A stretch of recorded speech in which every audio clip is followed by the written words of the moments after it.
Welcome to this Iron Financial Explainer. I am your lead analyst, and as always, I am joined across the desk by our resident market skeptic. Our mission here is incredibly simple, folks. We are all about forging stronger portfolios. We're here to help you cut through the corporate spin, ignore the algorithmic noise that dominates the headlines, and actually inspect the structural strengths of a business versus what might just be temporary market weakness. And today, we are looking at a textbook example of a massive market dislocation. Honestly, it's a glaring paradox that every serious investor absolutely needs to understand. Here's the setup. Walmart just reported their Q2 fiscal year 2027 earnings. They posted a staggering $187.9 billion in top-line revenue. They beat adjusted earnings per share estimates, coming in at $0.81 versus the street's $0.74 expectation.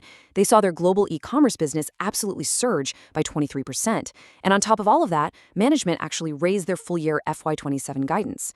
So what happened next? The stock sold off, plunging more than 6% in early pre-market trading. Wall Street treated this earnings report like a literal demolition site.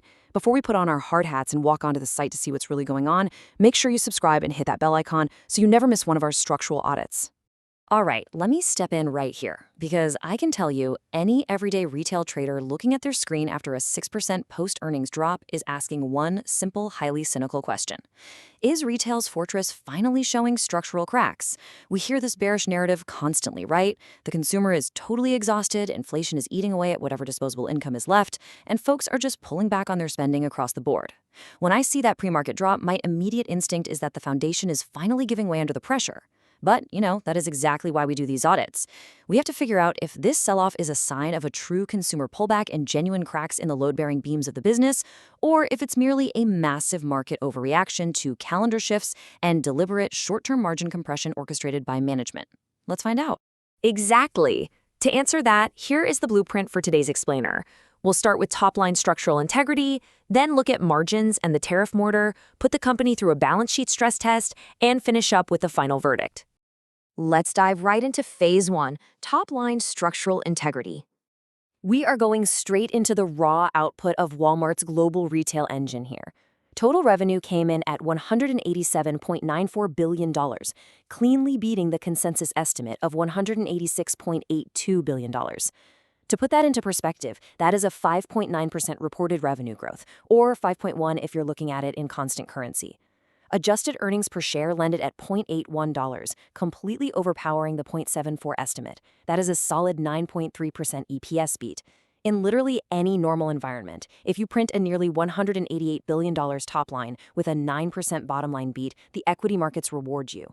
Okay, but as your resident market skeptic, I have to jump in. If the gross weight of the building is so strong, why on earth did the stock tank? The street just doesn't sell off a 9% earnings beat for no reason. Where is the stress on the individual pillars?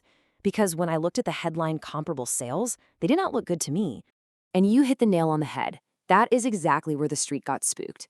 The headline number that triggered all the algorithmic selling was Walmart US comparable sales growing by only 2.6%. The street was heavily modeling for 3.7% to 3.8%. So a full percentage point miss on comp sales, yeah, that sounds like a massive structural fracture. To a retail trader, that screams consumer fatigue. It looks like shoppers are pulling back, right? But actually, no, not quite. When you really dig into the structural report, you find the real culprit. Walmart experienced an 80 to 125 basis point drag specifically from their health and wellness category. This was entirely driven by pharmacy deflation related to the new maximum fair price regulations under the Inflation Reduction Act. Branded generic transfers and legislative pricing caps effectively created a 900 basis point localized impact in that one specific category. If you strip out that legislative headwind, if you just look at the core retail beams of grocery general merchandise, Walmart US comparable sales actually grew by 3.4%. That is steady load-bearing growth. The consumer isn't cracking. The pharmacy pricing regulations are simply doing exactly what they were designed to do. And if you still want to argue consumer fatigue, I have to point you to this staggering number right here, 23%. That is Walmart's global e-commerce growth for the quarter. And in the US alone, e-commerce actually grew by 24%.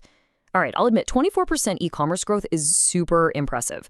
But let's be real. Historically, digital fulfillment has been a total margin killer for traditional retail. Is this actually profitable growth? Or are they just subsidizing shipping to inflate the top line? Well, that's the beautiful part.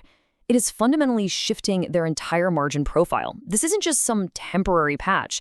This is a brand new structural pillar pulling Walmart away from legacy, low-margin retail. Store-fulfilled delivery exploded by 40% in the quarter. Marketplace net sales grew by more than 50%. And as a direct derivative of this digital transition, their global advertising business, Walmart Connect, surged by 38%. Membership fee revenue, driven by record highs in Walmart Plus net ads, grew by 17% globally. These are incredibly high-margin alternative revenue streams. The core retail engine is not slowing down. It is literally evolving into a higher-margin, tech-powered logistics network. Which brings us nicely to Phase 2, the mortar and the blueprint, where we look at margins, tariffs, and that confusing guidance.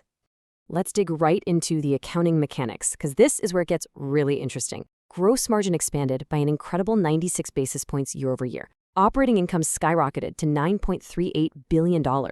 Just think about that. That is a 28.8% increase on a GAAP basis and up 17.4% adjusted in constant currency. Improved e-commerce economics and digital advertising absolutely played a major role in this sheer structural integrity. Wait, hold on just a second. When numbers look that strong, my skeptical alarms start blaring. Gross margin expanding by nearly 100 basis points in an inflationary environment? Come on. Is this pure operational growth, or is there some sort of accounting trick hidden in the foundation here? You know, you are totally right to ask, because there is a massive anomaly sitting right here in the data. Step 1. Walmart received nearly $2.9 billion in IEEPA tariff refunds during the quarter. This was a massive one-off capital injection that heavily padded those Q2 gross margins. Think of it as a huge injection of financial mortar. Aha! So they're just padding the bottom line with a government refund to make the quarter look like a blowout? I knew it!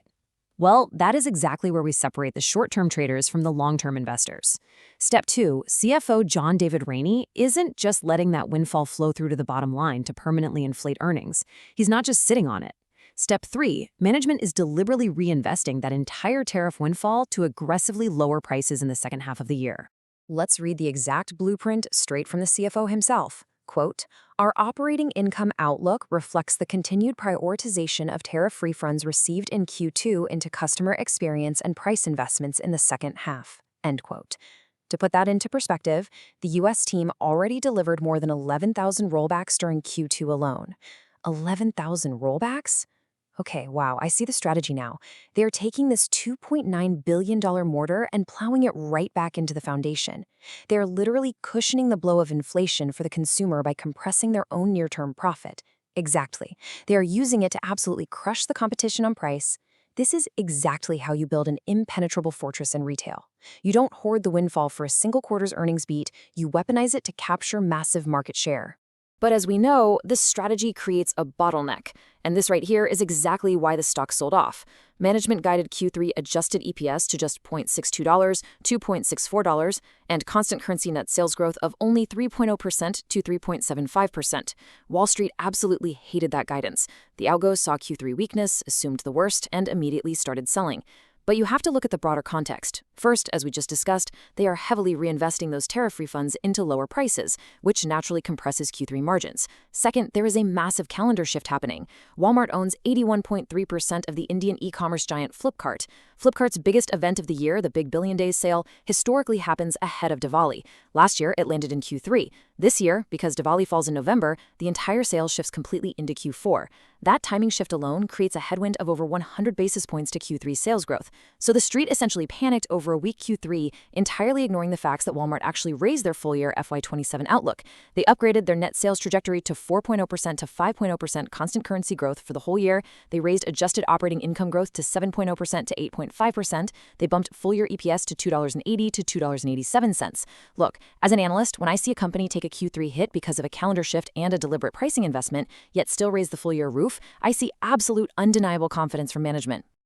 Moving right along to Phase 3, the balance sheet stress test.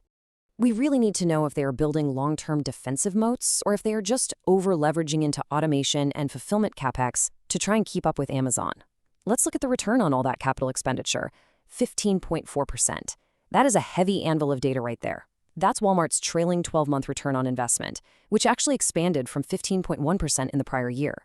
Despite massive capital expenditures, which are running at roughly 3.5% of net sales to fund store remodels, new supply chain automation, and high-tech digital fulfillment centers, their return on that invested capital is actually going up. They are efficiently deploying capital to generate even higher returns. We also see an 8.0% return on assets. During the quarter, they generated a whopping $19.7 billion in operating cash flow and $5.5 billion in free cash flow. They are forging genuine, highly durable cash flow. Okay, I'll give you the cash flow, that's impressive, but I have to ask about inventory. I saw that inventory grew by 6.7%. In the retail world, a sudden spike in inventory usually means dead stock is piling up in the back room because consumers just aren't buying. Isn't that a clear crack in the foundation? It's a fair question for sure, but management specifically noted this increase was due to strategic initiatives, like purposefully maintaining higher in-stock levels for key categories, along with basic inflation, not a dangerous buildup of dead stock. The balance sheet foundation is rock solid, my friend. There is absolutely no over-leverage here. There is just a highly efficient cash-printing machine optimizing its asset base. And that brings us to phase 4, the final inspection and our verdict. We really need to synthesize these two warring perspectives now. As the market skeptic, I have to warn the short-term traders out there to be really careful here. When you look at the board, you do see a 2.6% headline comp miss in the US. You see guaranteed back half margin compression because they are busy reinvesting those tariff refunds, and you see clear Q3 guidance dip driven by that Flipkart shift. If you are a momentum trader playing the next 3 months, this genuinely looks like a trap. The structural load on Q3 is incredibly heavy. But as your lead analyst speaking directly to the long-term builders out there, the story is entirely different. We are looking at unrivaled, staggering scale. We have an aggressive, frankly brilliant management team taking a $2.9 billion windfall and using it as a direct offensive weapon to drive 11,000 rollbacks and capture even more market share from suffocating competitors.